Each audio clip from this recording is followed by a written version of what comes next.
All right. Thanks so much, Steve. Well, the U.S. Attorney in Manhattan has reportedly issued a new warning to Governor Cuomo. The New York Times is reporting today that U.S. Attorney Preet Bharara has threatened to investigate the governor over possible witness tampering and obstruction of justice. According to the Times, Bharara's office sent Cuomo a letter accusing him of contacting members of the Moreland Commission and asking them to make public comments about the commission's work. And all this comes after a number of them had released statements on Monday backing the governor's claims that he did not interfere with its work. And then the governor's office released this statement. We are aware of the letter sent by the U.S. Attorney for the Southern District. The New York Times published a story last week that generated a wave of news reports across the state, some with numerous inaccuracies, and we wanted to correct them. And to weigh in on this latest development in the Moreland Commission scandal is our political analyst, the New York Post state editor, Fred Dicker. And Fred, this one you were saying would not go away, and this is really almost an equal bombshell to the original one that the Times reported last week. Liz, I think it's bigger than the Times story. The Times story, the first Times story. The Times story last week was their investigation of what Cuomo had done with the Moreland Commission and concluded that he had improperly intervened. This story is the U.S. Attorney saying that the governor may have acted illegally and his staff may have acted illegally in contacting members of the Moreland Commission at a time when he's investigating that commission.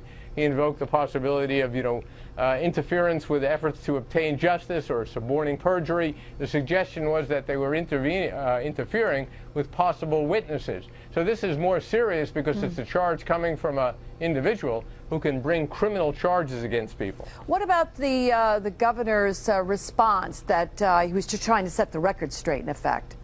Well, I mean, that's what he said from the beginning. Nobody's believing that. Let me tell you, the reaction in New York to the story today has been big, but the reaction nationally has been huge. And national media is all over this one.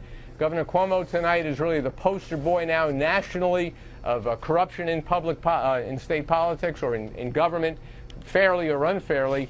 I was talking to some people trying to come up with the idea, trying to come up with an example of when any federal prosecutor ever said something like this about a governor in the United States. This is extraordinarily rare and extraordinarily serious. A little while ago, the governor in his statement had said, well, he's not going to say any more because the U.S. Attorney doesn't want him to do so.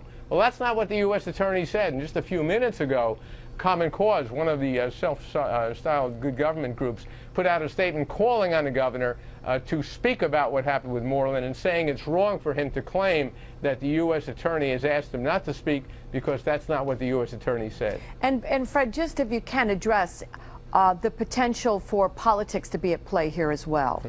It's all over the place. It's affecting Attorney General Eric Schneiderman, who's been silent on this. It's affecting co-chair members of the Moreland Commission who've remained silent. One down in New York, down on Long Island, is running for Congress. It's a big issue there. And a little while ago, it emerged that William Fitzpatrick, the district attorney in Onondaga County, has been one of the governor's cheerleaders on this. He's also a co-chair of Moreland. He does seem to be the key figure in all of this, doesn't he? Listen to this. It turns out his wife is a court of claims judge whose term is up next year. And if the governor is reelected, it would be the governor who decides whether or not she gets reappointed to that job. So talk about a conflict of interest.